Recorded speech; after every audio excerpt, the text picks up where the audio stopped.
having, that the stadiums will be half full. They're already talking about it. They're already spacing the seats and putting in all of the necessary infrastructure necessary to try to start having fans again. But it's not going to be the same.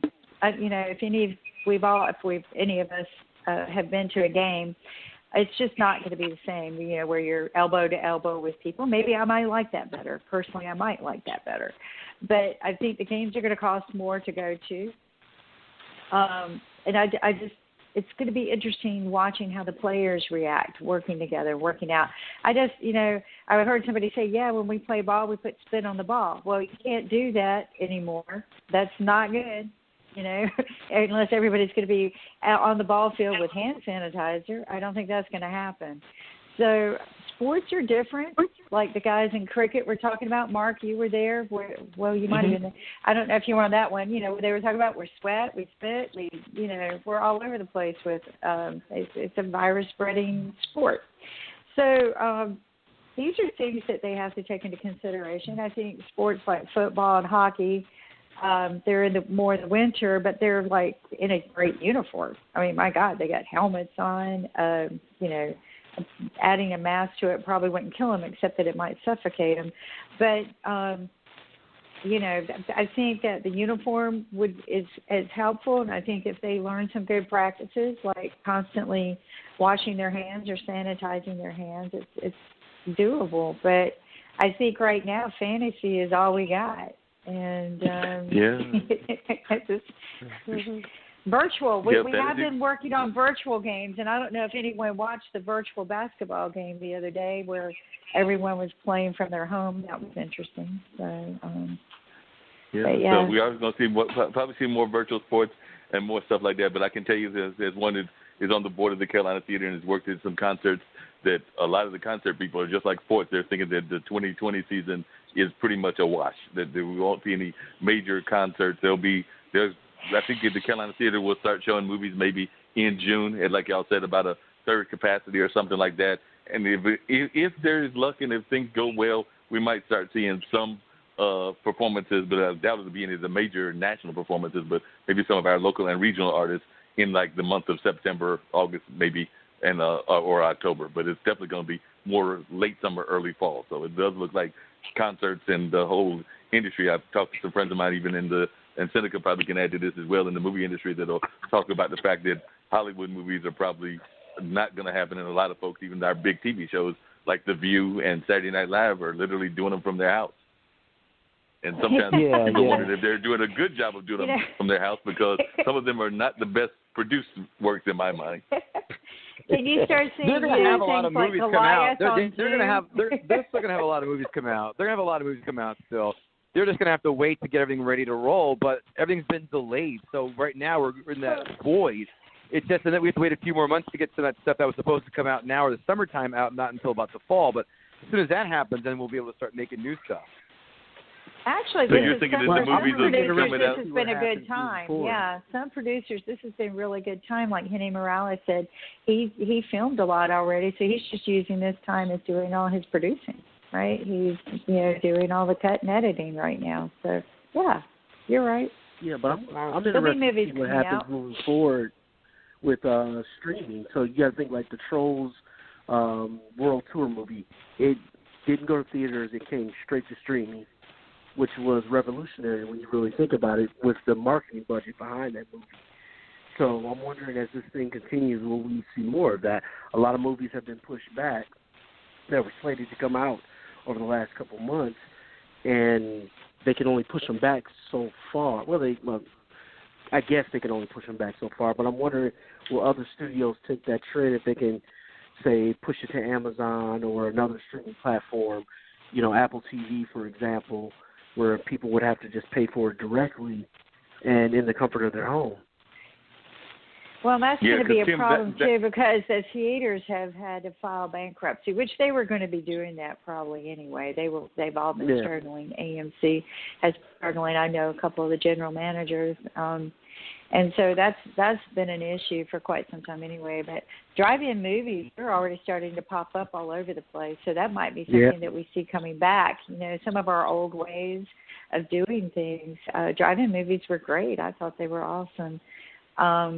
And they are coming. You know, I've heard people talking about, wow, you know, there's one not too far from here in Raleigh, and that's where they're going, and just different ways. Yeah, we're going to start seeing more drive-in movies. Right no, that's just about 10-minute warning and everything, but we're going to see more drive-in movies. And I'm also wondering, I wish Andrew had stayed on the call and everything, but I'm also wondering even about the elections, because, I mean, there's a lot of talk about people pushing for the whole online, which is kind of what Seneca was talking about, the whole online movie platforms, but also online voting, because there's a whole pushes to have either mail-in voting or online voting. And, of course, that raises all kinds of questions about the security of those means of voting and whether they can be even more hacked than the last election was. Blockchain can fix that. If you got a real Bitcoin blockchain type algorithm going on, that could fix that problem. There are plenty of people. I mean, that's my background, and there are plenty of people. No, you know what will happen there is you'll see a huge change in turnout for voting that way, right? People who can't usually go out and vote will be voting, and certain parties don't want that, and we know that. So I like to see it. Yep, it'll be interesting to see whether that comes around. What do you think, Dean? Are you ready for online voting? Are you ready to go just bunch of computer voting, or do you want to go to the polling place? I do. I vote by mail. I've voted by mail for the last 17 years. So wow. You know, I don't. On election day, I sleep in. You're pretty smart. I'm gonna have to talk to you about that. Okay. That's pretty cool. I've never heard of it. Wow. Okay. Yeah. I love to go vote. I get up early, get breakfast, I go, I vote. Just sleep in, and I like that. Just sit here vote. That's awesome. Well, what I about agree. you, Bobby? Do you go voting the old-fashioned way, or do you vote via mail like Dean does?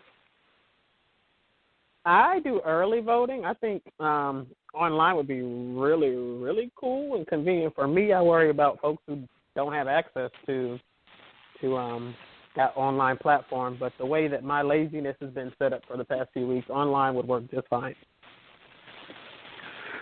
So that would work perfectly fine for you. Just go there, punch pull up the computer, vote, and then call it a day after like maybe a minute of already having done the research. But the whole voting process online probably take like a minute, maybe 2 minutes at the max. Mhm. Mhm. Mhm. You know what's interesting too is people talk about people who cannot have access to it. I find that hard to believe because there's a computer in almost every center around here. You can go to the library. Why not set up the library for people to go to? The homeless centers, they've got computers. So there's definitely ways to make sure everybody can vote. There's just, I know homeless people who have cell phones. So, I mean, it's, I think it can be done. Kevin, what do you think about that? Well, Would they're you not go working out and vote online? 3 or 4 jobs. Yeah, I guess I'm old-fashioned. I go stand out in line with everybody But this voting at home thing, my parents live in Florida in the wintertime. What they do is they just mail it in because they're snowbirds. They get out of here when it's cold. They come back when it's warm. So they just do a ballot and do it the old-fashioned way. And they do it that way, and just make life easier. So, yeah, but I usually stand out in line. So that I'll be looking to change that this year. How about that? Yep, sounds like a plan. We've got about 5 minutes to go, so I'm going to get a question for everybody in terms of like their thoughts and everything. But before we get to that, both of me, I know that I do fantasy. I've talked to you about that on the IBM TV platform, Kevin. I think Dean does as well. So what players on defense, so give us a defensive team and give us 2 players that we need to get on our fantasy team since you're not in the same league, so you can give us this advice. Fantasy, who you should have on this team. My God, that's such an open question because so many different formats. But let's just keep this honest for sake of time. I say your number 1 pick this year is either going to be Christian McCaffrey or Saquon Barkley. I picked Saquon Barkley because the Giants vastly improved their offensive line, and he had a monster year last year, even though he still had over 1,000 yards rushing, even though he missed several games due to a high ankle sprain. He's going to have a monster year. Christian McCaffrey had a monster year last year. He just got a big contract, so Might want to watch those guys who get the big deals, maybe a little bit falling off. Plus, he had a ton of touches, almost 400 touches last year. He may regress just a smidge, but I would still, if I had the number 1 or number 2 pick, I'd easily take Christian McCaffrey or Saquon Barkley. Those two, and you can't go wrong with Pat Mahomes as quarterback. The guy is putting up Madden-style numbers. He's going to do it again. They're fresh off a Super Bowl. I really see them probably repeating this year as Super Bowl champions. So I just gave you 3 for the price of 2. How about that? Oh, and the defense. Give me one defense. You can't go wrong with the Pittsburgh defense. They had a great defense last year. Baltimore Ravens also a great defense, especially for fantasy. Pittsburgh does not give up points. They may not get a lot of turnovers for you, but they do not give up a lot of points. The New England Patriots defense last year got a lot of points in the sense of they got a lot of pick sixes or kickoff or punt returns. They got a lot of those. So I haven't seen how their roster's been affected by the offseason yet, but I would say going into this year, you can't go wrong with Pittsburgh again. I think they've kept a lot of guys on defense, as well as Baltimore had a great defense, too. Those are your top 2, and even, what the hell, we'll say the Patriots as well. With Belichick, you can't go wrong really either. So, yeah. 3 defense. Well, Dean's glad to hear that you mentioned Baltimore because he's a big-time Baltimore person. I actually had them as my defense, and they did well. They got me into the latter part of the playoff rounds. I think I made it into the semifinals and everything. Did not make it to the final championship game, but I did make it to the semifinals using that Baltimore defense. I know he's a big Baltimore fan. So your mention of Baltimore without any cue from me is a good thing, even though he might get mad at you because you said Pittsburgh was better. So he might take you up on that. But I know he's a big Baltimore fan and definitely a big Ravens fan. Now, as we wind up everything, I'll start with you, Kevin, and I'll come up to Seneca. If everybody could just give me their contact information, I'll put up the ones that dropped off the call, the young lady who was the comic, and Andrews on our webpage. But those of us that have stayed until the bitter end of the conversation, if you'll give me your contact information as well as any websites that you want to drop and maybe a positive thought to end everything out on the day. That'll actually close out really well with Mark Montalban and everything. But definitely, we'll start with you, Kevin, a positive thought as well as ways that people can get in touch with you. Positive thought, guys. We're it's not as bad as it seems. It really isn't. I think the numbers. A lot of cases, it's just not as many people dying as we think. They're dying. Don't get me wrong. That's bad. They're dying, but it's not as bad as everyone makes it out to be. Just keep away from everybody and be strong and be smart about stuff. You can find me at Kevin Gootee, KevinGootee.com. But my podcast, Gutting the Sacred Cow. iTunes, Spotify, iHeartRadio, YouTube. Download, listen, go to our website, guttingthesacredcow.com. We got some shirts for sale, too. But, yeah, check us on our website, guttingthesacredcow.com. Appreciate you. Seneca, if you want to tell us a little bit about how they can find out about the movies that you're doing. We talked a little about 2 of them, and definitely want to get you back to talk about more of that in future calls and everything. But if you want to give us a positive thought as well as a way that folks can stay in touch with you as well as you're developing these films and becoming the powerful filmmaker that you are. Thank you, yeah. So I really do believe with this pandemic, some people are going to remain the same. Some people are going to regress, and some people are going to come out on the other side of this better. What you do in quarantine and what you do now will shape you for the next couple of years. So definitely self-development, financial literacy, and knowledge of self is very important during these times. Audiobooks are readily available. If you don't have time to read, just develop yourself. It's not necessarily a new skill. It's about yourself and being better than what you were and coming out on the other side. You definitely can contact me via Instagram, Twitter, or Facebook. And my contact is Modest Films, Modest_Films on Instagram, at Modest Seneca, MODESTSENECA on Twitter, and Seneca Modest on Facebook.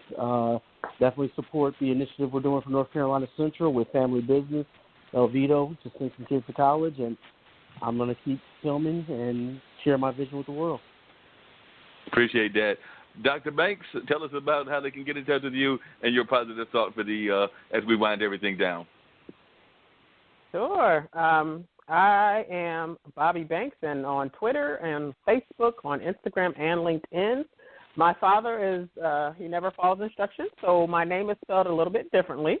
Bobby is spelled B as in boy, A as in apple, H as in Harry, B as in boy, Y as in yellow, and last name is Banks. Positive thought for people to keep thriving, make the best of their situation, keep sewing, and keep serving other folks. Appreciate you, Dr. Banks. Mr. Montalban, and I appreciate you being on the call as well. What's your